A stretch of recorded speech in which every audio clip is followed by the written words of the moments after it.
Tout tourne rond sur cette terre, et tout s'associe, s'interconnecte, s'autorégule en une danse infinie. Tout, sauf notre culture, linéaire, cloisonnée, analytique et compétitive. Mais cette culture soutient-elle la vie, la paix, la justice, l'amour ? Et si la réponse est non, alors changeons-la. Bienvenue dans le podcast Tout tourne rond sur cette terre, le podcast qui invite à nous inspirer du vivant pour changer de culture.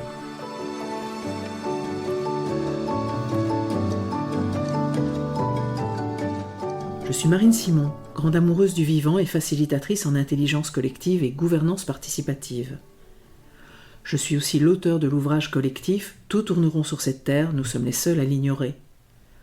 Mon postulat y est que l'ensemble des crises que nous vivons actuellement est dû à notre représentation du monde, aux croyances qui sous-tendent notre culture et aux actions qui en découlent. Au cours de la première saison de ce podcast, nous avons exploré avec des chercheurs et chercheuses du vivant ce qui en fait les principes. Adossée à ces partages, la seconde saison a pour thème « Bâtir une société humaine qui soutienne la vie ». Ce podcast s'adresse à notre tête, mais aussi à nos sens et surtout à nos cœurs. Le montage et l'habillage sonore sont l'œuvre délicate de ma complice Caroline Irigoyen, elle-même auteure du podcast Fréquence collective.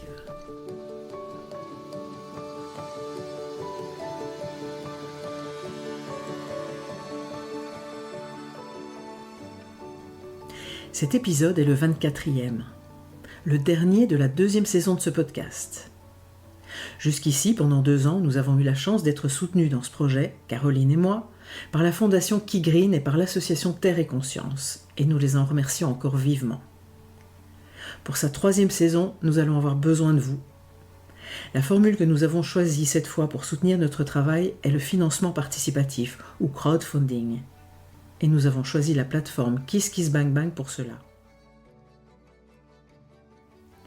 Alors, si vous aimez ce podcast, si vous souhaitez que la 3e saison puisse démarrer dès avril, merci de contribuer par un don, du montant qui vous convient. Certains montants donnent droit à des contreparties, et dans tous les cas, la contrepartie pour tous et toutes, c'est une 3e saison. Nous avons jusqu'au 20 mars pour rassembler un minimum de 6 000 € qui couvrirait 4 épisodes. Au-delà de cette date, si nous n'atteignons pas ce montant, les contributions seront remboursées par la plateforme. Vous trouverez le lien vers le projet sur KissKissBankBank sous cet épisode. Un immense merci d'avance.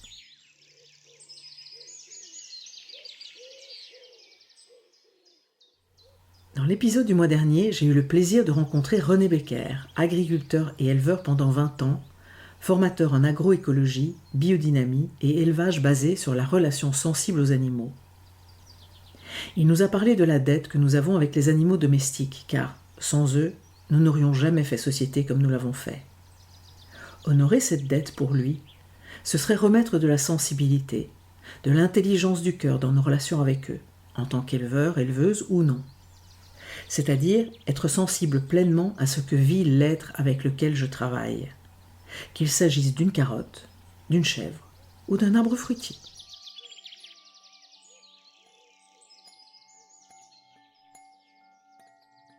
La relation, l'espace invisible à guérir. C'est aussi dans cet espace-là, la relation, qu'agissent les humains parfois à leur insu. De façon plus consciente, les chamans et hommes médecine y interviennent pour préserver les équilibres. C'est à cet endroit que la guérison est possible, lorsque chaque être trouve son équilibre et sa médecine personnelle. Lorsque chaque être peut soigner les liens que son histoire personnelle a tissés avec ce qui l'entoure. Un espace dont ces sociétés prennent grand soin, et où se nourrissaient, dans leur structure traditionnelle, avant qu'elle ne soit bouleversée par notre modernité, les 3 besoins nécessaires à un être humain pour qu'il puisse s'épanouir. Sécurité, identité dans le sens appartenance et sens. Un espace dont nos sociétés modernes se sont peu à peu désinvesties, limitant les réponses à ces besoins fondamentaux à une quête personnelle de confort et de satiété des désirs, générant un modèle où production et consommation sont devenus la raison d'être des humains dans le système et qui orientent leur vie, et dont nous cherchons aujourd'hui précisément le sens, que ce modèle a dilué, emportant au passage, en uniformisant le monde, ce qui faisait les racines de nos identités et, in fine, avec notamment la crise écologique, notre sécurité elle-même. Dans cet espace de relation, là où ces sociétés ont depuis toujours, par nécessité, cherché l'équilibre dans une vie en mouvement, nos sociétés modernes entretiennent l'illusion de la domination de l'humain sur la vie, au risque d'engendrer la maladie. Elles cherchent à contrôler le mouvement et les formes qui peuvent en émerger, oubliant que toute forme vivante ne peut naître que du mouvement. En ce sens, ces sociétés racines sont en effet des sociétés animistes.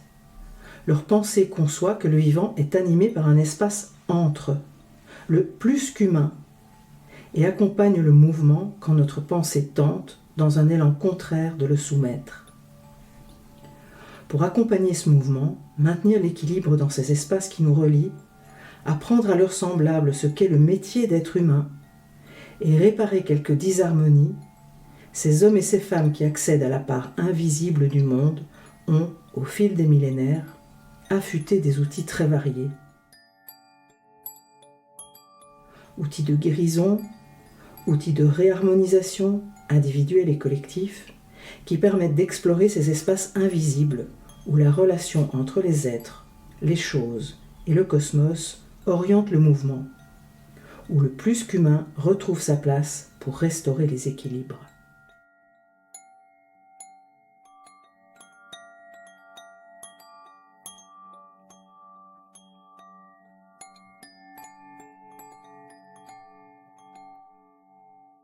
J'ai le plaisir d'accueillir autour de ce micro aujourd'hui Charlotte Emery et Florent Guittard, co-créateurs et créatrices de Teract, accompagnateurs des entreprises et collectifs à mieux travailler ensemble, à améliorer leurs conditions de travail et à prendre des décisions collectivement.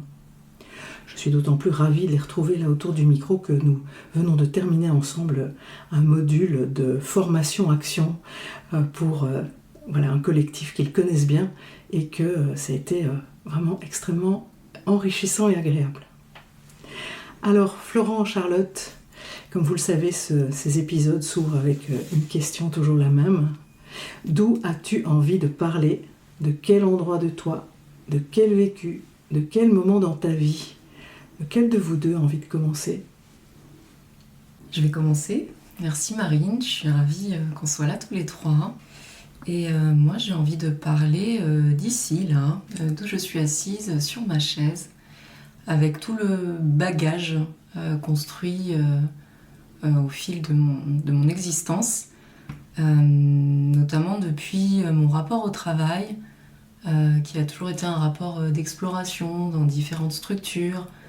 Et j'ai toujours été curieuse de comprendre ce qui se passait, de pourquoi j'étais là, de ce que je voulais faire, avec souvent une envie de faire autre chose que d'être là et de gagner de l'argent et de rentrer chez moi le soir. Et j'ai aussi envie de parler depuis mon individualité et mon questionnement à peu près constant sur les relations humaines et les relations sociales. Une interrogation sur pourquoi ça se passe comme ça en fait, pourquoi les humains interagissent d'une manière qui n'est pas toujours bonne pour eux ou optimale. Et j'ai toujours eu ces questionnements-là dans ma vie, avec mes amis, avec ma famille et aussi au travail. Et je crois que c'est tout ça qui a construit ce dont on va parler aujourd'hui.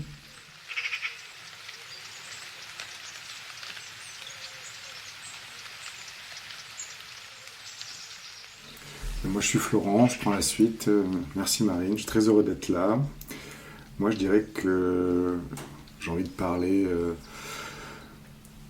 Je suis un homme, je suis un papa qui a ses fragilités et ses forces.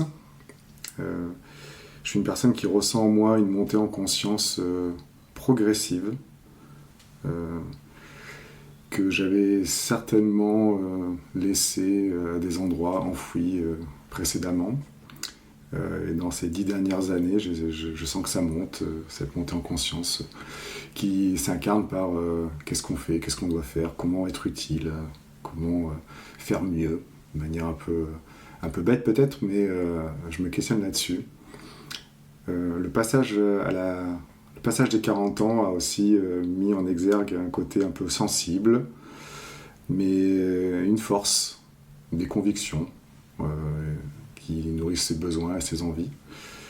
Et la récente crise Covid aussi a mis un spot éclairant sur la nécessité que le monde doit changer. Et j'ai senti un certain alignement de planète à cet endroit-là. Et ce que j'aime et ce qui m'anime, c'est réfléchir de manière globale. Pas me focaliser sur des détails, m'ouvrir, faire que mes certitudes soient plutôt des avis. Et puis j'aime aussi, c'est aussi ce que j'ai envie de faire un peu aujourd'hui, dans ce moment-là ensemble, c'est d'activer mon sens critique, mon regard critique sur ce qu'on touche, sur ce qu'on voit, sur ce qu'on sent, sur ce qu'on ressent. Je fais ça vraiment dans le sens où je questionne le travail et le rapport au travail, et c'est à cet endroit-là que je souhaite parler aujourd'hui.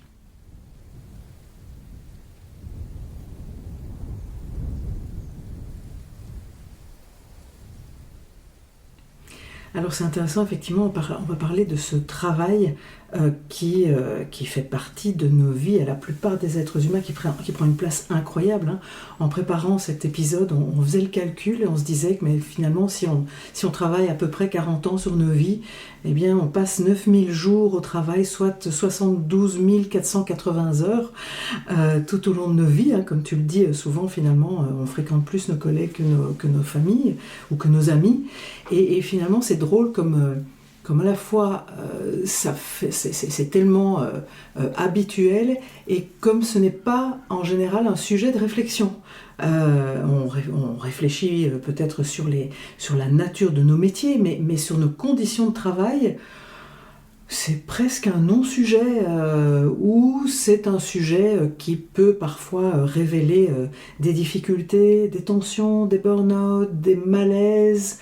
Voilà, avec aussi plein de questions sur mais est-ce que je peux me permettre de changer ? Non, il faut que je tienne encore le coup parce que j'ai quand même les enfants aux études, le prêt de la maison à rembourser. Enfin, voilà, donc c'est un vrai sujet et que vous avez choisi, vous, de creuser et d'explorer. Et voilà, moi j'aurais aimé vous demander, mais qu'est-ce qui vous a amené à cette réflexion globale sur la manière dont on travaille et pourquoi on travaille et l'impact de tout ça sur nos vies personnelles, mais aussi sur nos entourages, évidemment, parce que quand on rentre à la maison, on emporte aussi avec soi le vécu de ce travail pendant 8 heures par jour.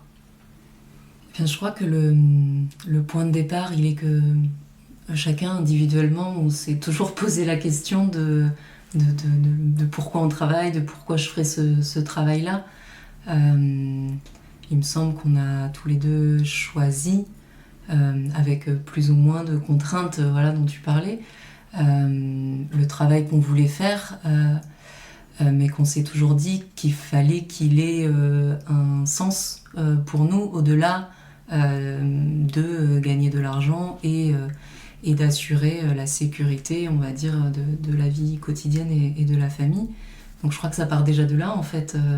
Moi j'ai commencé le travail en voulant faire quelque chose d'utile et pour la société.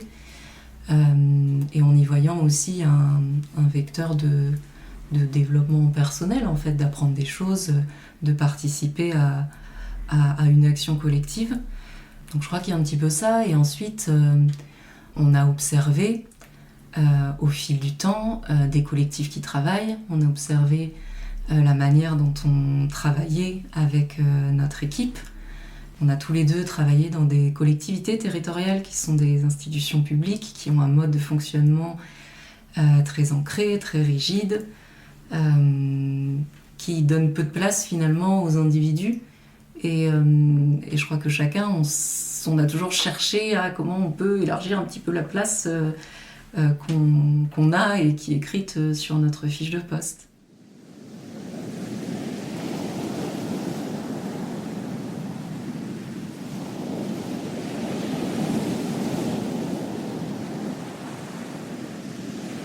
qu'est-ce que tu feras comme métier plus tard? C'est des questions comme ça qu'on entend, on est conditionné. Dès tout petit, en fait, par tu ne travailles pas, mais quel travail tu feras? Ou, et après, quand on travaille, quand on est adulte, quand on rencontre une personne pour la première fois, c'est qu'est-ce que tu fais?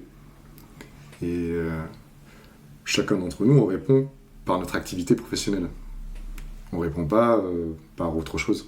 Un engagement ou j'aime ce que je fais, c'est faire mon jardin, élever mes enfants. Ça arrive, mais pas souvent comme premier réflexe. Et donc, il y a nécessairement de quoi réfléchir à tout ça. Et c'est là-dessus qu'on se questionne. Aujourd'hui, le travail a un impact important dans nos vies. On travaille, comme tu le disais, pour gagner de l'argent, qui nous donne le droit à avoir des vacances, qui nous donne le droit à pouvoir acheter une voiture, aller à la banque, s'acheter notre maison, élever nos enfants, les inscrire à l'école. Donc c'est nécessaire de le questionner. Si on passe à côté de ça, je crois qu'on vit une vie où le sens est un peu perdu, où on perd cette notion de sens. Et aujourd'hui, le burn-out, les dépressions, liées au travail, c'est un peu ce manque de considération de pourquoi on travaille. Quand on doit aider, accompagner des collectifs, les premières questions qu'on nous pose, c'est comment faire pour. Et on essaie d'être un peu au-dessus, d'avoir le pourquoi avant le comment. On dit souvent avec Charlotte que si les gens savent pourquoi, ils vont savoir comment. C'est pas de nous, hein, c'est des choses qui nous inspirent aussi. Donc on est à ce niveau-là, en fait, questionner le travail, le pourquoi du travail, notre rapport au travail. Et c'est alerté aujourd'hui par tout un tas de choses. Cette notion d'équilibre vie pro et vie perso, dont tout le monde parle, avec une définition individuelle, et qui devrait pourtant être une notion collective et universelle. Ce droit à la déconnexion, qui est en paradoxe complet avec nos téléphones dans nos poches et nos notifications professionnelles. Donc si on ne se questionne pas là-dessus, je pense qu'on passe à côté des vraies réponses.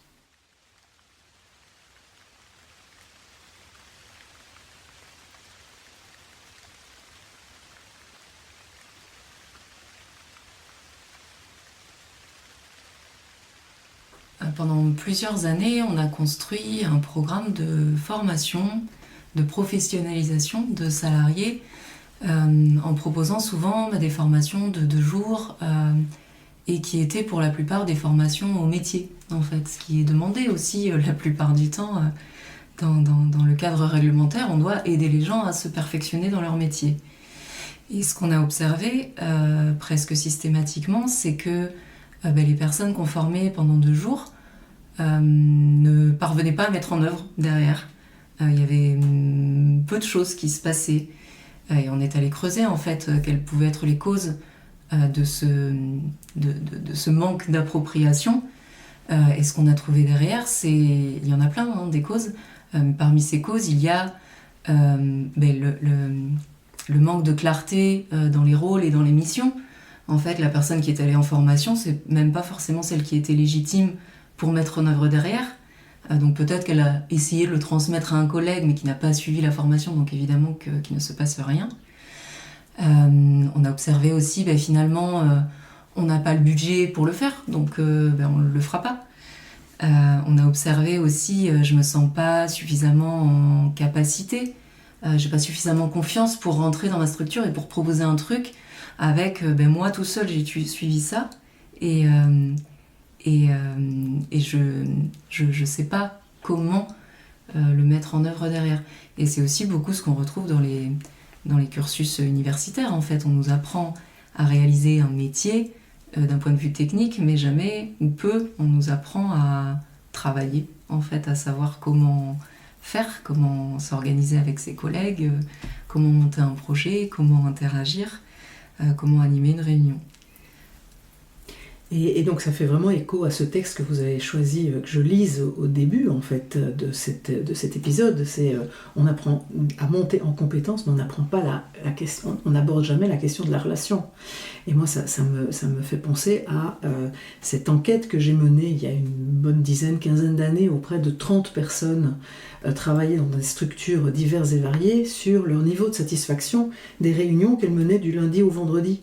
Et où aucune des 30 ne s'est dit satisfaite.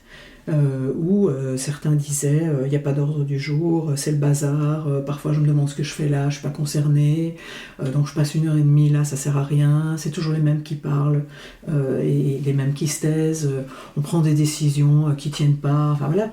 Et à la suite de ça, je leur avais demandé mais qu'est-ce que vous avez déjà fait pour changer ça? Et la réponse de toutes, ça m'avait sidérée, avait été mais rien. Comment ça, rien? Ben non, et pourquoi vous n'avez fait? Mais parce que la manager qui dirige cette réunion ne voudrait pas, parce que c'est pas comme ça qu'on fait, on a toujours fait comme ça, et puis de toute façon je sais pas comment faire. Et c'est vraiment intéressant du coup ce que tu dis, c'est à quel point on insiste sur la compétence, comme à l'école on insiste sur les matières, mais où l'école de la relation qui est, comme partagé dans l'introduction, tellement chère à ces peuples racines, mais aussi au vivant, qui se construit dans les interrelations entre tous les éléments, est passé complètement à la trappe, en fait, de nos manières d'aborder les choses, que ce soit le travail ou autre, mais dans le travail, ça se voit fort et ça se vit fort, parce que c'est 8 heures par jour, 5 jours par semaine, pour beaucoup d'entre nous.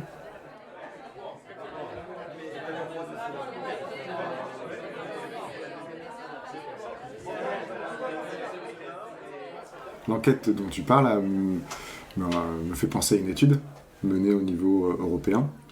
C'est le rapport Gallup que vous pourrez aller consulter.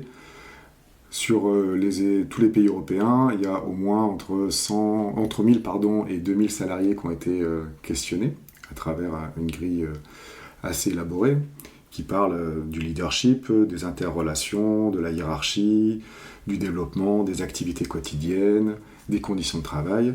Il s'est avéré que cette étude a mis en lumière des chiffres qui font un peu froid dans le dos, si on les prend comme ça, que seulement 20% des salariés sont investis dans leur travail en Europe, 61% ne sont pas investis, et 19% sont tellement malheureux qu'ils cherchent à nuire à leur employeur.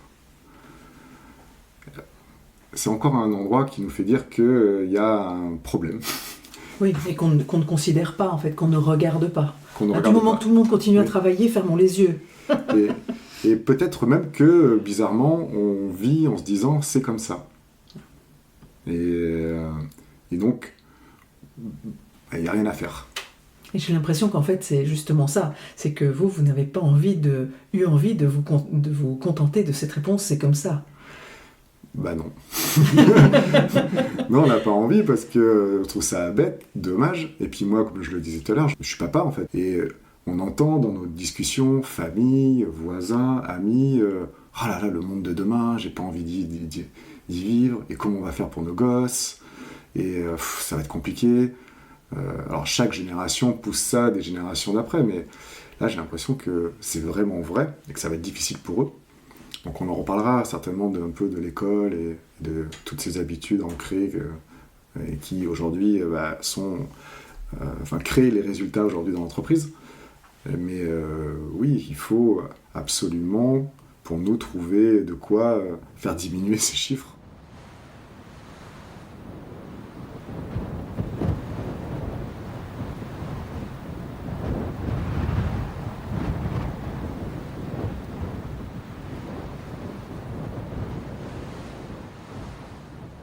Et ce qui est curieux, en fait, ce que tu disais, Marine, tout à l'heure, c'est qu'on ne cherche pas à résoudre ces problèmes-là, voire parfois on cherche à les résoudre en dehors du travail. Et en fait, quand on parle du travail dans la famille avec les amis, c'est souvent pour se plaindre d'une relation, ça se passe mal avec mes collègues.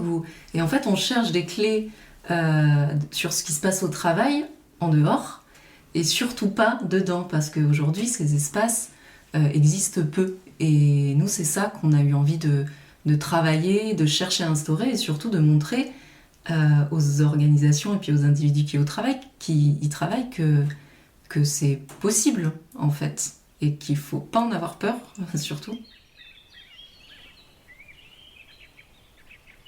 Et ce qu'on voit, et ce que le rapport aussi Gallup met en évidence, c'est que ces résultats-là, si on fait le focus sur la France, c'est 6% d'engagement au travail. Et derrière ces 6% d'engagement au travail, les choses à traiter seraient le rapport et le traitement injuste au travail. Donc il y a cette notion d'injustice qui arrive assez nettement. Avant la charge de travail, avant le fait de j'ai beaucoup de boulot à faire. Et ce traitement injuste du travail, il est qualifié par de la communication peu claire entre les personnes, cette relation. Le fait d'un manque de soutien des uns et des autres, une entraide plutôt faible et un manque de soutien réel du management.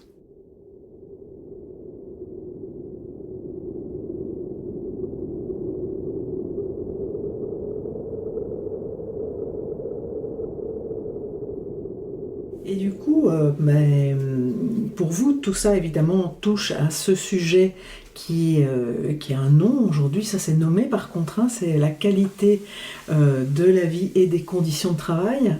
Et qu'est-ce qu'effectivement le cadre qui entoure cette qualité de vie et des conditions de travail prévoit? Quels sont les possibles, quelles sont les portes que cette QVCT tente d'ouvrir ou ouvre, quelles sont ses limites de votre point de vue, et puis on ira voir quelle déclinaison vous en faites, ce qui vous intéresse et sur quoi vous travaillez particulièrement. Alors déjà, ce cadre, il est plutôt récent.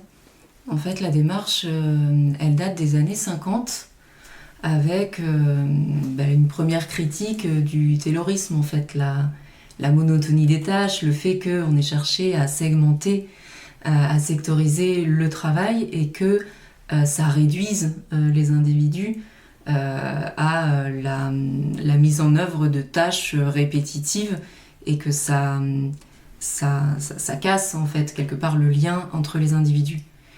Un petit peu plus tard, c'est ajouté la notion de risque professionnel. Puisqu'avec ces tâches répétitives, on a vu arriver des accidents, un mauvais usage des machines ou des outils de travail ou une charge de travail trop forte qui fait qu'il y a un accident et que là, forcément, on est obligé de se poser des questions. Donc on a cherché à aller un petit peu en prévention de tout ça pour réduire les risques. Et en France, ça s'est développé vraiment à partir des années 2000 et on a commencé à intégrer cette notion de prévention. Alors beaucoup sur les troubles musculo-squelettiques, les risques psychosociaux. C'est des termes qui sont apparus à ces moments-là pour essayer de les réduire. Et de plus en plus, on tend depuis les années 2010, vers aller au-delà, en fait, vers une considération de la santé de manière globale, au sens d'un bien-être plus global de la personne qui n'est pas seulement l'absence de maladie. Et avant, on considérait le travail un petit peu comme au mieux, le travail n'est pas source de maladie. Donc c'était vraiment s'il n'y a pas d'accident, c'est que ça va. Et on a introduit petit à petit ces notions d'accomplissement de l'individu, en fait, que le travail peut aussi avoir des effets positifs sur la santé. Et d'ailleurs, c'est comme ça qu'il était considéré par notamment Karl Marx, en fait, qui proposait le travail comme un vecteur potentiel d'accomplissement de l'individu au service d'un projet collectif. Et donc, en France, il y a un accord national sur la qualité de vie au travail qui a été écrit en 2013, qui a été signé et qui a été complété en 2020, suite justement à ce qui s'est passé pendant la crise Covid, pour le compléter et pour aller un petit peu plus loin que la qualité de vie au travail. Notamment en rajoutant le C, puisqu'on avait observé que la QVT s'ancrait un petit peu dans une dérive très individualiste et qui revient à ce à ce que tu lisais tout à l'heure, en fait, au consumériste, au matérialiste et au repli de l'individu sur soi. Et donc, le C a été rajouté pour reprendre le travail dans sa globalité et dire qu'on parle bien du travail et pas des à côté du travail qui permettent que les salariés se libèrent d'autre chose, en fait. Donc, ce qui est prévu dans la loi, c'est une responsabilité de l'employeur du point de vue de la santé des salariés de manière assez large, en fait. Il y a assez peu de précision sur la manière de fonctionner. Il y a une obligation aussi d'aider le salarié à monter en compétence avec des entretiens professionnels pour garantir cette mise en place.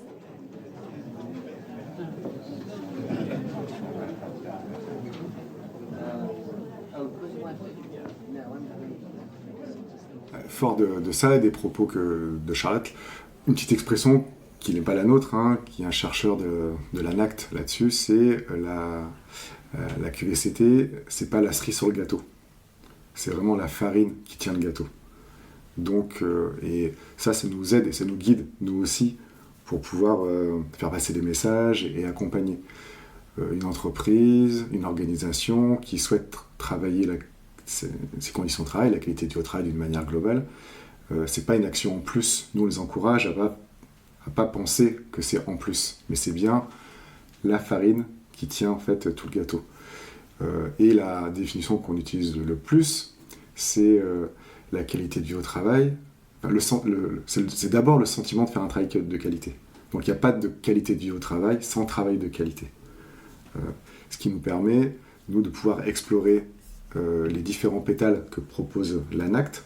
Donc l'ANACT a mis en place un référentiel. L'ANACT, c'est quoi ? L'ANACT, c'est l'Agence nationale d'amélioration des conditions de travail, qui, à travers ce qu'elle appelait la fleur de la qualité de vie au travail, recense les différents pétales que le champ de la qualité de vie au travail englobe, à savoir les relations au travail, à savoir le contenu du travail, les pratiques de management, la santé, les compétences et le parcours professionnel, et l'égalité professionnelle. Et c'est vraiment un outil important et puissant parce que ça permet de faire une distinction majeure entre ce qu'on entend parfois, le bonheur au travail, véhiculé par certains reportages ou ce qu'on peut entendre en discutant dans les entreprises, du bien-être au travail, qui est encore une notion différente, de la QVCT, de la qualité de vie et des conditions de travail, qui est une approche beaucoup plus globale. Ok, et qui s'inscrit, d'après ce que je comprends, davantage vraiment dans le quotidien du travail. Si c'est la farine qui tient le gâteau, c'est pas un truc qu'on fait le mercredi de 16 à 18h ou la séance de yoga qu'on va faire de midi à 12h30 parce qu'il y a une salle qui le permet dans l'entreprise. C'est pas de ça qu'on parle. Ok. Exactement. Très bien. Et du coup, vous deux, quelle est votre touche à vous sur ce sujet ? Et je crois savoir que vous faites un lien évident entre la qualité de vie et des conditions de travail et les pratiques d'intelligence collective. Est-ce que vous en diriez quelques mots ? Bien sûr. Nous, la touche qu'on a envie d'y mettre, c'est d'apprendre à fonctionner autrement et à être en relation autrement. C'est le passage du livre que tu lisais au démarrage, en fait. C'est de repenser les relations au travail comme permettant de faire un travail de qualité. Et ça passe par donner aux salariés, tous, et souvent le dirigeant est salarié aussi, et on a tendance à l'oublier, la possibilité de s'exprimer déjà, et ensuite d'agir sur son travail. Donc pas uniquement sur les conditions de travail individuelles, mais sur les conditions collectives de travail, que ce soit dans le fonctionnement quotidien et que ce soit dans le développement de la structure, en fait, dans le futur. Et la touche qu'on y apporte nous, c'est aussi une réflexion sur la durabilité du modèle, comment on fait pour construire des projets qui soient en relation avec le monde dans lequel on vit, qui soient au minimum qui ne soient pas du tout d'ailleurs destructeurs du vivant ni des individus. Et l'angle qu'on a construit et qu'on trouve nous aujourd'hui le plus pertinent dans notre approche, c'est de faire discuter les salariés et les managers et les dirigeants ensemble pour explorer leurs conditions de travail, pour qu'ils soient en capacité de mettre des mots dessus, de s'exprimer comment ils vivent leur travail et puis quelle est la qualité qu'ils perçoivent, est-ce que c'est satisfaisant pour eux, à la fois dans ce qu'ils produisent et à la fois dans la manière de le produire. Et ce qu'on essaie d'introduire justement avec des pratiques d'intelligence collective, c'est un espace de discussion sur ce travail-là, que chacun puisse s'exprimer et que ensemble, les collectifs de travail puissent trouver leur propre solution d'amélioration. On ne vient jamais poser il faudrait faire comme ci, il faudrait faire comme ça, parce que chaque solution est propre à l'organisation, parce qu'elle a une histoire, parce qu'elle est composée d'individus qui viennent chacun avec leur bagage, qui arrivent chacun le matin, soit en ayant fait 20 minutes de voiture, soit en ayant pris le vélo, soit en ayant déposé les enfants, et que tout ça, ça fait ce qui se passe dans le travail ensuite. Donc c'est cette approche-là, et ce mariage des sujets de la qualité de vie et des conditions de travail et des pratiques d'intelligence collective qui nous permettent aujourd'hui d'accompagner les organisations.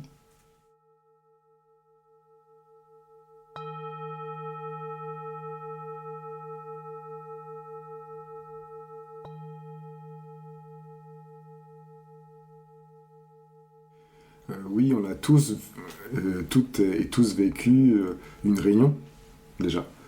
Et les codes qu'il y a dans une réunion ont souvent été les mêmes. Une table, un alignement de chaises et de tables, le manager au fond, des personnes qui arrivent peut-être en retard, un ordinateur sur les genoux ou sur la table, un collaborateur qui se cache derrière ses mails pendant qu'un autre parle, et peu d'interaction, beaucoup de descendants, de l'information, des formations, des réunions ennuyeuses. Ou énervés. Ou énervés, voilà, et souvent sans compte rendu et sans réelle prise de décision. Et donc la question c'est où est la production ? Qu'est-ce qu'on a produit ? Qu'est-ce que ces gens-là, réunis le lundi matin à 9h, ont produit au service ? Et est-ce qu'on est fier de ce qu'on a produit ? Oui. Est-ce qu'on est fier ? Et déjà, voilà. Et donc c'est tout bêtement en fait pourquoi nous cette équation symbolise vraiment notre travail, QVCT plus IC, c'est mettre du sens dans ces espaces de discussion qui sont ces réunions, qui ne sont pas en fait des endroits qui sont des endroits, je veux dire, entre la machine à café où les gens discutent, où des choses se passent, où rien n'est produit, où il y a de l'informel et du relationnel qui est très utile, à des réunions de travail très techniques, très descendantes ou informatives, et entre, il n'y a pas grand-chose dans l'entreprise. Il n'y a pas réellement ces espaces de discussion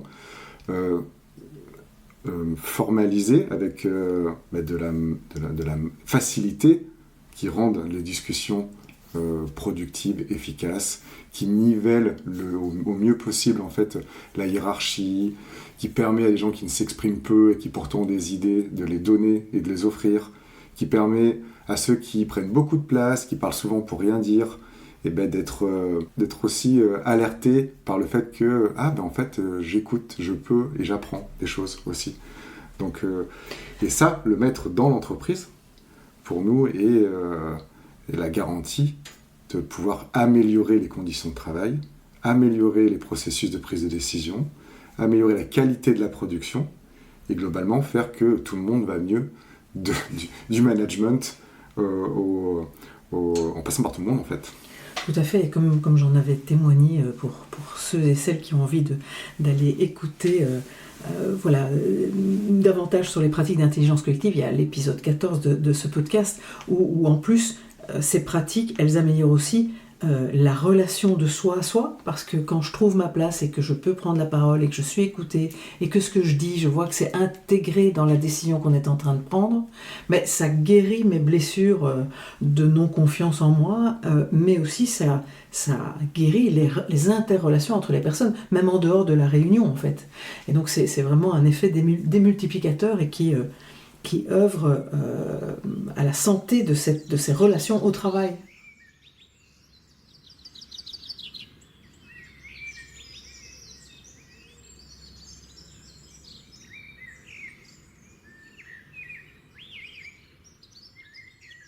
Le fait de les faire vivre aussi éclaire les gens, comme tu le dis, et permet et ça fait du bien, parce qu'on enlève des tables, on met les gens en cercle, on crée des tours de parole, la production, elle est affichée, il n'y a pas de reformulation, il y a une fidélité à ce qui est produit, il y a beaucoup de satisfaction qui ressortent de ça.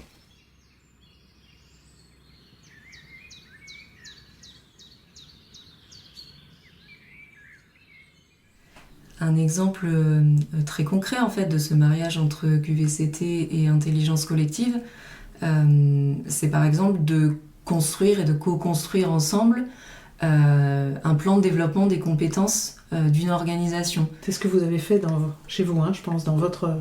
C'est ça, c'est ce qu'on a fait nous avec notre équipe de 12 personnes.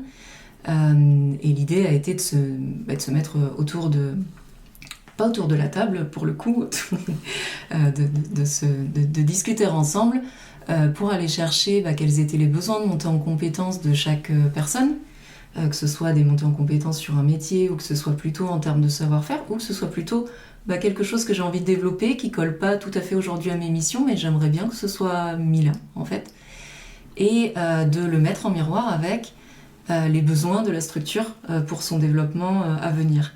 Et donc de faire coïncider tout ça, prioriser certaines choses, redéfinir en fait bien la manière dont vont évoluer les rôles et les missions, tout ça c'est à la fois très satisfaisant en fait. Moi ça a été très très satisfaisant de pouvoir poser ce vers quoi j'ai envie d'aller, et en même temps de savoir que ça contribue au développement de la structure et au projet collectif en fait. Donc là on a vraiment eu la sensation que chacun y met du sien et chacun contribue à l'effort collectif, tout en acceptant que certaines choses passent un petit peu au second plan. Donc c'est vraiment un bel équilibre, je trouve, entre l'individuel et le collectif. Tout à fait. Et donc c'est passé effectivement de se occuper un poste et faire des tâches liées à ce poste à contribuer à quelque chose qui nous dépasse en fait et qui est l'œuvre et la production de notre collectif. C'est une posture très très différente. Exactement. Alors en préparation de ce podcast, on s'était dit mais finalement, et nous trois, c'est quoi notre rapport au travail ?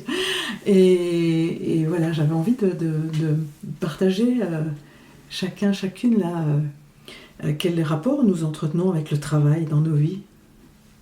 Qui a envie de commencer ? Moi, je peux commencer. C'est pas facile, parce que j'ai l'impression de travailler beaucoup, et j'ai l'impression de faire des belles pauses, parfois aussi. En tout cas, aujourd'hui, mon rapport au travail, c'est de tenter de ne pas avoir une casquette ou un uniforme quand je suis au travail qui serait différent de la casquette ou de l'uniforme que j'ai dans ma vie. Et je crois que c'est ça ma principale réponse à cette question de rapport au travail.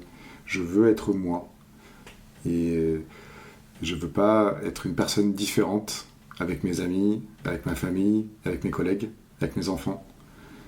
Et c'est pas si simple que ça, finalement. Parce que tout nous amène à déconnecter, à débaucher, à prendre du bon temps avec nos amis, à pas forcément parler des choses qui nous ennuient, et notamment du travail, à plutôt passer vite fait les choses là-dessus, oh moi le travail, voilà, l'équipe, et voilà, à globaliser tout ça, à faire que je suis une seule et même personne, et inviter les autres à faire pareil. En effet, c'est pas évident. Je pense que le travail prend une grande place dans ma vie. Et pour moi, c'est pas gênant. Je crois que j'ai toujours eu un rapport au travail de curiosité, d'exploration, de voir ce que je peux faire, de m'autoriser beaucoup de choses. Je me suis jamais empêchée parce que c'était pas écrit dans ma fiche de poste ou que mon chef, d'ailleurs, j'ai jamais trop réussi à considérer ça comme ça. Donc un rapport d'aller chercher en fait, d'aller tester, de voir comment faire et de m'intégrer aussi dans un collectif de manière à trouver une place, ma place, à comprendre la place des autres et à le questionner toujours. Néanmoins, ça m'est arrivé de prendre un espèce de costume ou quelque chose comme ça. Et j'ai un exemple qui me vient en tête que j'ai trouvé assez génial. C'est un jour où je prenais un covoiturage et où forcément le covoiturage, qu'est-ce que tu fais dans la vie? Donc je réponds évidemment par mon travail. Et donc la personne me pose une question sur... je ne sais même plus quelle était la question, une question de travail. Qui m'ennuyait profondément, et donc j'ai commencé à lui répondre de manière très automatique, nanana, comme j'aurais pu répondre à n'importe qui. Et là, elle m'a regardée, et cette femme était clown. Et elle m'a regardée, elle m'a dit « Oh là là, t'as pris ta voix professionnelle. » Et ça m'a fait rire, et je la remercie encore parce que je me suis vraiment rendu compte, et je me suis dit « Ben oui, t'as raison, j'ai pris ma voix professionnelle parce que ta question, j'ai pas du tout envie d'y répondre, en fait. C'est pas ça qui m'intéresse, moi, dans mon travail. C'est la manière dont on le fait, la manière dont j'interagis avec mes collègues, la manière dont je peux faire bouger l'organisation. Et voilà, c'est un exemple que j'ai trouvé assez génial. Tout à fait. Et moi, mon rapport avec le travail... En fait, c'est très étonnant parce que toute ma vie, j'ai mis en œuvre le fait de faire ce qui me passionnait. Et donc, aujourd'hui, soit on pourrait dire que je travaille beaucoup, soit on pourrait dire que je ne fous rien parce qu'en fait, je ne sais pas où est la limite en fait, entre le moment où je travaille et le moment où je ne travaille pas. D'autant que ce qui était vraiment important pour moi, c'est de toujours faire des choses qui, si le travail c'est quelque chose qui rapporte de l'argent, des choses qui contribuent à l'amélioration, il me semble, des relations et du monde. Voilà. Et donc, j'ai tout autant l'impression de travailler quand j'écoute un podcast le soir en tricotant pour nourrir mon propre podcast ou mes propres formations, que je n'ai l'impression parfois de ne pas travailler quand je suis en train d'accompagner une équipe et que je les regarde et que je trouve que c'est fabuleux le chemin qu'ils viennent de faire et où je ressens un amour profond pour cette humanité en fait. Donc je ne sais pas très bien quand je travaille, mais j'aime ça en fait. Moi, j'ai l'impression qu'effectivement pour moi... le travail, c'est contribuer au monde. Voilà, j'ai l'impression que ça c'est ce qui concerne ce qui parle le mieux, je pense, de mon rapport au travail.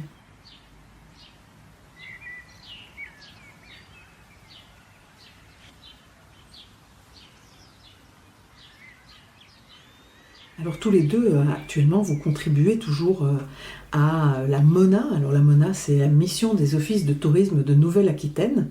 Et donc vous faites partie d'une équipe et d'une organisation plutôt classique, hein, même si, comme tu viens d'en témoigner, Charlotte, il s'y passe des choses pas complètement classiques.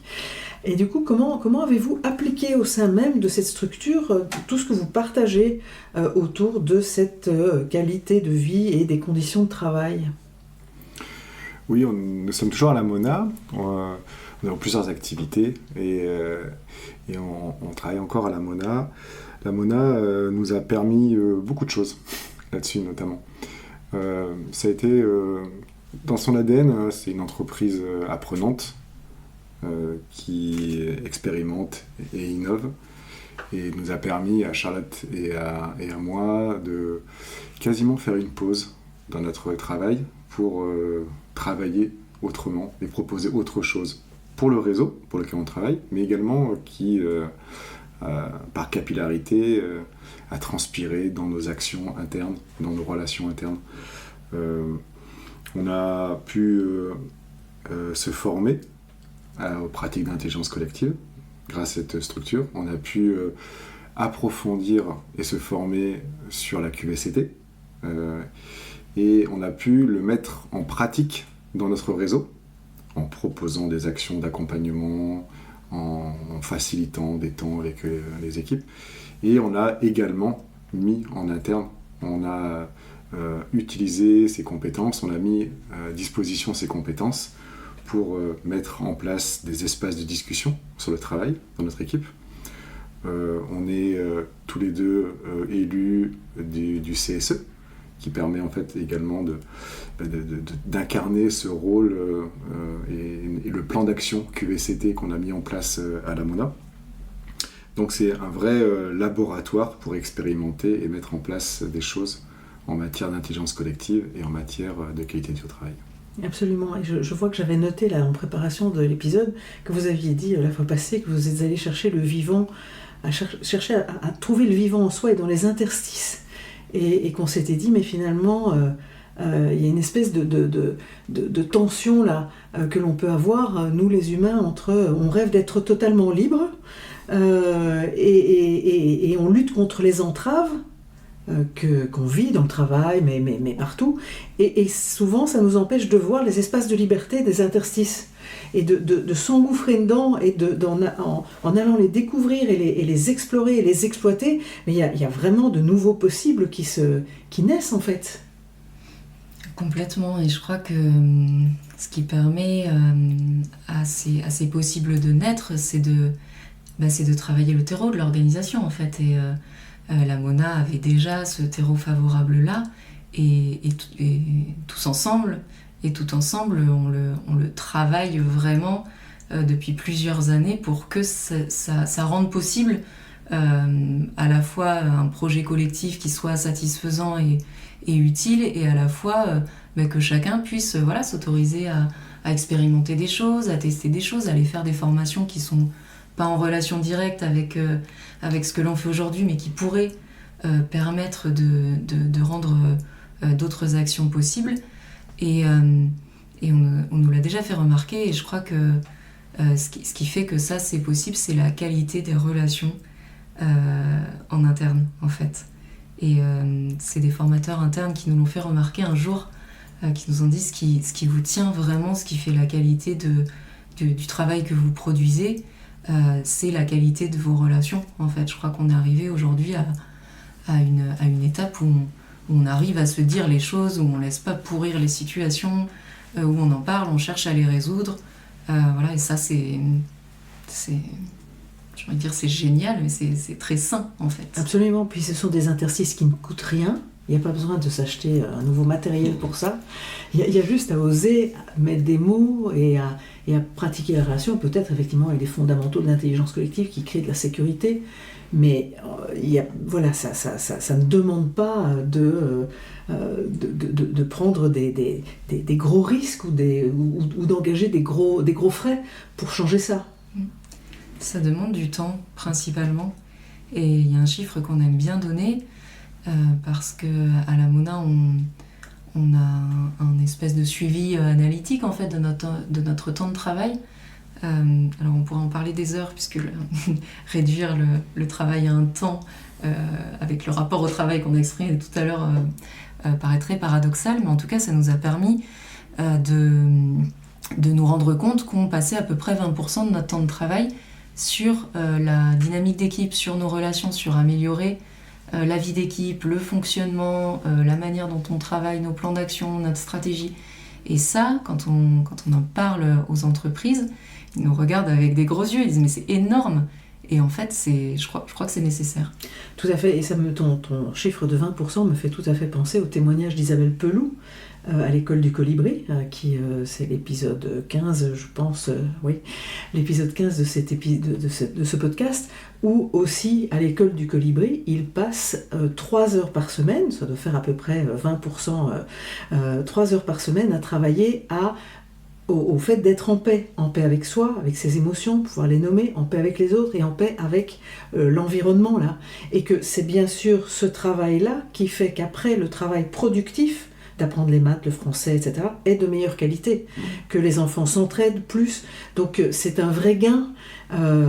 Voilà, mais ça demande de faire bouger la culture, de bouger les murs de la culture pour se l'octroyer et voir que ce temps passé à ça améliore tout le reste.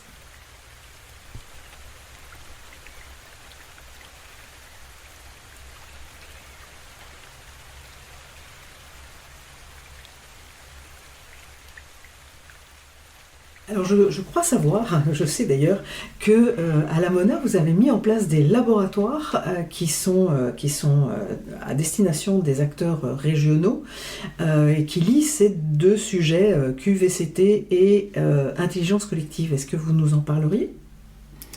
Ben oui, je vais vous parler de l'Entracte. L'Entracte, c'est une communauté apprenante sur la qualité de vie au travail dans le milieu des offices de tourisme de Nouvelle-Aquitaine. Avec Charlotte, on facilite et on anime cette communauté depuis 2019 à travers des promotions et de formations où on accompagne des managers, des directeurs et directrices et des managers et manageuses du réseau sur toute cette montée en conscience, je veux le dire comme ça. Et on travaille avec eux une intention managériale qu'on nourrit, qu'on construit tout au long d'une année, qui permet en fait à ces personnes de faire grandir leur organisation, d'accompagner la transformation du réseau en travaillant sur de la co-construction de stratégies, sur des raisons d'être dans le réseau. Et pour nous, en fait, c'est tellement satisfaisant d'animer cette communauté, de voir des personnes s'investir, avoir envie, s'entraider, contribuer, grandir ensemble, qu'on continue. On a vu depuis plusieurs années des transformations à la fois des individus, des managers ou manageuses qui s'ouvrent, qui remettent totalement en question leur manière de fonctionner, qui comprennent qui s'avouent à eux-mêmes d'abord en fait qu'ils étaient en désaccord parfois avec eux-mêmes sur une manière de fonctionner un peu directive sans savoir comment faire autrement. Et ce qu'on essaie de faire, c'est de montrer qu'une autre manière de faire est possible, qu'ils peuvent le tester avec les salariés. Et on a vu comme ça des gens se transformer, s'ouvrir. Parfois, ça se voit même physiquement, en fait, et dans les attitudes. Et dans les équipes, en fait, d'instaurer des espaces de dialogue, de résoudre des tensions. Voilà, on a une équipe qui teste une élection sans candidat. Plusieurs équipes d'ailleurs qui ont testé des élections sans candidat, par exemple, pour définir quelle personne serait en charge de faire vivre les actions de QVCT en l'absence de la manageuse. Et ça, c'est un exemple assez génial en fait, parce que là, on parle de responsabilisation des salariés, de prise en compte dans toute la structure de la qualité de vie et des conditions de travail. Et on parle aussi d'une répartition du pouvoir qui est plus juste en fait entre les personnes et d'une sorte de lâcher prise en fait de la directrice, de la manageuse sur les actions, les résultats et puis sur le lien de subordination quelque part. Absolument, et c'est une répartition du pouvoir ou des responsabilités d'ailleurs.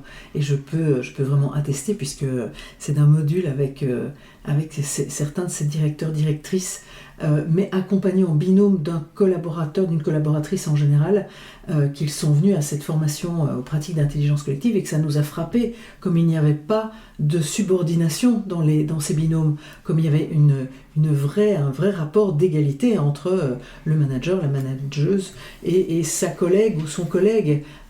Et ça nous a vraiment touchés en fait. Et moi, ça m'a vraiment beaucoup touché.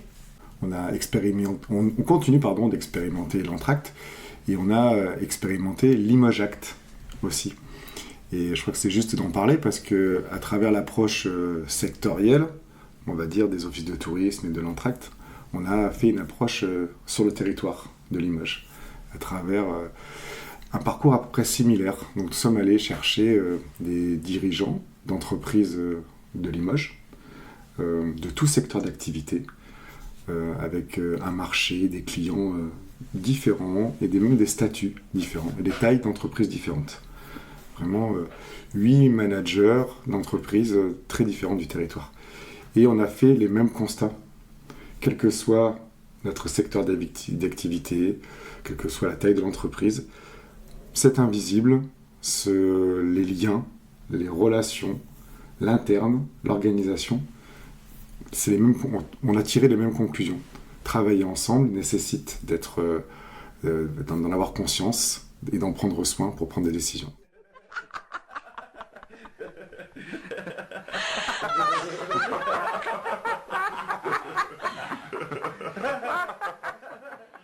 Tout à fait. Et puis, en parlant de ça, effectivement, vous me donniez l'exemple de... Et puis, je n'avais pas vu, en fait, c'est systémique. C'est moi qui travaille dans telle entreprise, fatalement que je suis venue ce matin travailler dans cette entreprise parce qu'une autre entreprise de la région m'a permis, grâce à ces bus, d'arriver. Une autre école, qui est aussi un endroit de travail, a permis que je dépose mes enfants. Je sais qu'ils suivent des cours, que je sais qu'une autre entreprise, qui est une épicerie, ce soir me permettra d'aller chercher ce dont j'ai besoin. Et donc, il y a aussi tout ce tissu systémique où les personnes sont reliées par le travail, en fait, et où c'est intéressant d'aller s'interroger ensemble. C'est un des rôles de Limoges Act.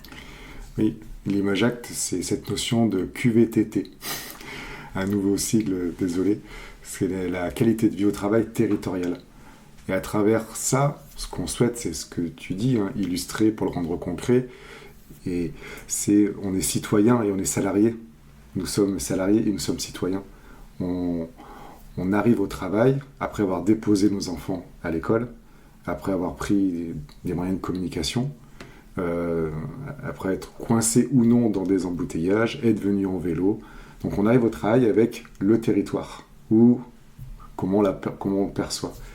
Et ça nous semblait juste de travailler sur cette question-là aussi, et de trouver, de faire un parallèle entre les principes de la QVCT, qu'on a expliqué tout à l'heure, et la qualité de vie au travail sur un territoire. Comment ce territoire-là travaille cette question-là.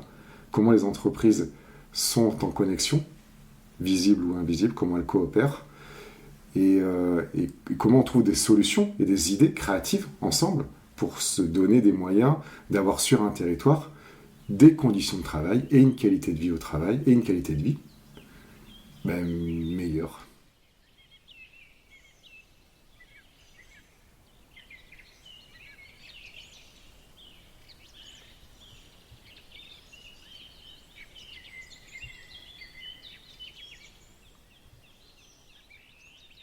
Alors tout ce que vous avez mis en place à la Mona et puis dans le réseau autour de la Mona vous a donné envie d'élargir encore, et donc pour ça vous êtes aussi en train de créer une nouvelle structure qui s'appelle Teract. Voilà, une appellation puissante. Je vous laisse en parler quelques instants de ce qui meut Teract. Alors ce qui meut Teract, justement, c'est ce lien entre le territoire, la terre, le terreau et l'amélioration des conditions de travail. Donc c'est vraiment cette contraction-là et surtout cette interrelation-là. Et on a voulu créer Teract pour poursuivre en fait cette exploration lancée avec Limoges Act sur ce que c'est qu'une dynamique territoriale de qualité de vie au travail. Et on a voulu aller plus loin en continuant à accompagner des organisations sur ce sujet-là et vraiment en mariant les sujets de la QVCT. On prend ces sujets-là, on les explore, le management, les relations au travail, la santé au travail, comment on peut traiter tout ça avec des pratiques d'intelligence collective. Donc c'est vraiment ce lien-là qu'on essaie de faire. Et pour créer cette activité, on n'a pas souhaité créer une autre entreprise, quelque chose qui existe en plus de tout ce qui existe déjà, parce qu'il existe beaucoup d'associations, beaucoup d'entreprises, beaucoup de structures. Et on avait aussi envie d'expérimenter encore un autre rapport au travail au collectif et aussi un autre rapport à l'argent. Donc on est rentré dans une coopérative d'activité et d'emploi qui s'appelle Oxalis, qui a un groupe local dans le Limousin, donc avec des coopérateurs et des coopératrices qui sont ancrés dans le Limousin et qui nous permet de nous retrouver. Alors qu'est-ce que c'est peut-être qu'une coopérative d'activité et d'emploi ? C'est une structure, c'est une SCOP, hein, donc avec le principe de la coopérative et le principe un associé égale une voix. Et c'est une SCOP qui est constituée d'entrepreneurs, salariés et associés. Donc on expérimente cette triple casquette que tu connais aussi, Marine, en étant salarié avec les questions liées au salariat, le statut d'entrepreneur avec une activité qui est propre, qui fonctionne de manière quasi autonome, et puis le statut d'associé qui permet de prendre part à la vie coopérative. Et ce qui est assez génial, c'est que au sein du groupe local, par exemple, on se retrouve avec des boulangers. Voilà, donc on échange sur nos pratiques de travail et sur notre rapport au travail, sur ce qu'on peut apporter ensemble au monde avec des prismes et des casquettes et des métiers complètement différents. Absolument. Et effectivement, comme tu le disais, moi aussi, je suis en coopérative d'activité et d'emploi et je trouve que c'est un modèle extrêmement intéressant qui, justement, pour moi, fait arriver à cette qualité de vie au travail, puisque on a cette autonomie dont on parlait au début, on a ce lien avec les autres, cette possibilité, quand on est participatif dans notre CAE, d'agir pour le futur de la CAE ensemble, en montant des projets ensemble. Et je trouve que c'est vraiment un modèle de travail, oui, qui allie beaucoup de choses. Voilà, moi je suis chez Solstice pour les Drômois, les Ardéchois, mais j'ai aussi été entrepreneur salarié chez Omnicité à Paris, et je trouve que c'est un modèle récent, innovant, qui permet vraiment, qui rassemble beaucoup de qualités qui permettent de se sentir bien et de se développer tout en n'étant pas seul.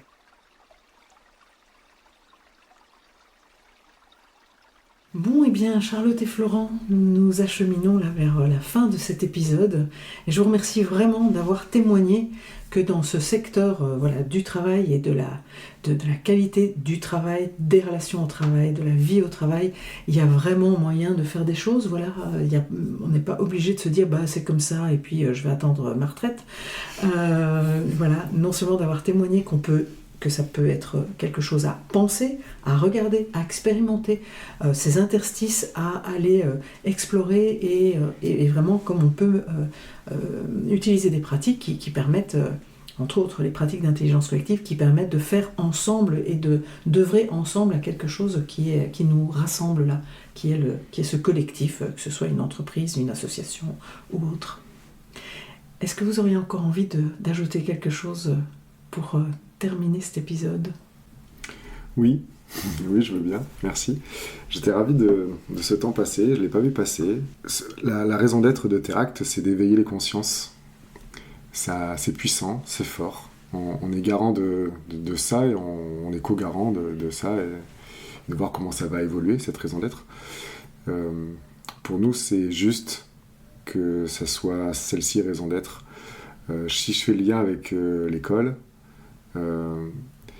qui prône des notes, qui prône la compétition, qui demande de plus en plus jeunes à trouver quel métier on doit faire plus tard, de faire attention à nos comportements, parce que c'est écrit dans un rapport qui pourra être lu par des écoles sur lesquelles on va postuler, qui va nous conditionner. Je me dis c'est dommage et il faut pas. Et donc il faut éveiller les consciences. Il faut s'éveiller et éveiller sa propre conscience, mais éveiller celle de tout le monde et des autres, des enseignants, mais surtout des élèves et des futurs adultes. En fait, on veut travailler pour un futur désirable. En tout cas, Terract, c'est un peu ça. mais très certainement qu'on n'en verra pas les fruits de cet arbre.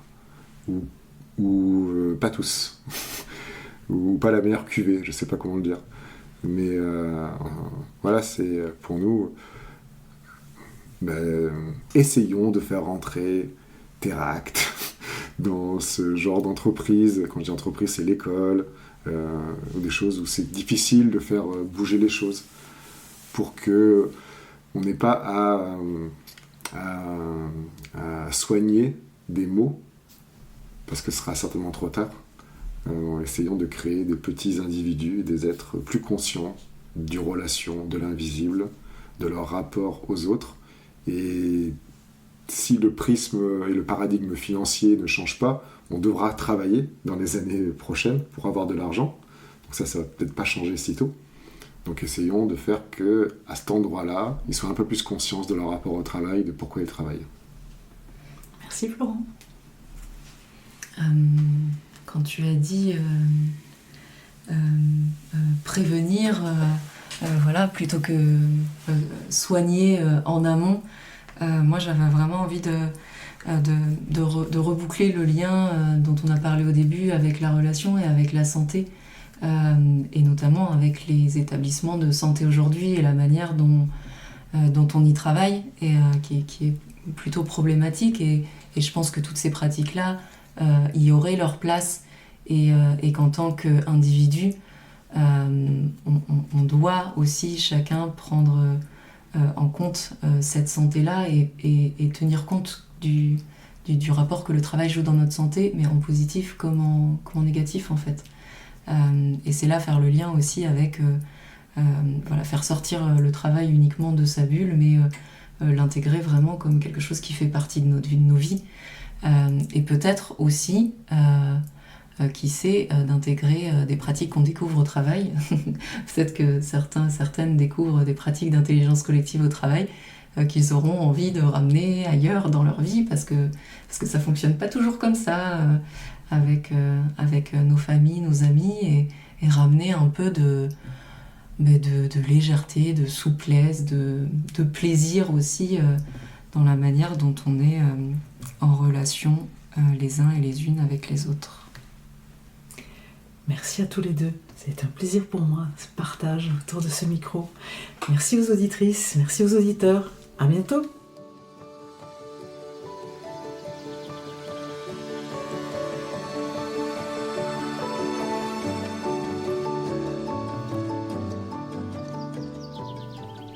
Si détricoter les fils de notre culture et commencer à tisser une trame culturelle qui soutienne la vie dans tous les domaines de nos existences vous inspire, sachez que je propose également des ateliers tout tourneront sur cette terre. Des ateliers de 3 jours en France et en Belgique. Vous en trouverez les informations dans le texte de présentation sous cet épisode.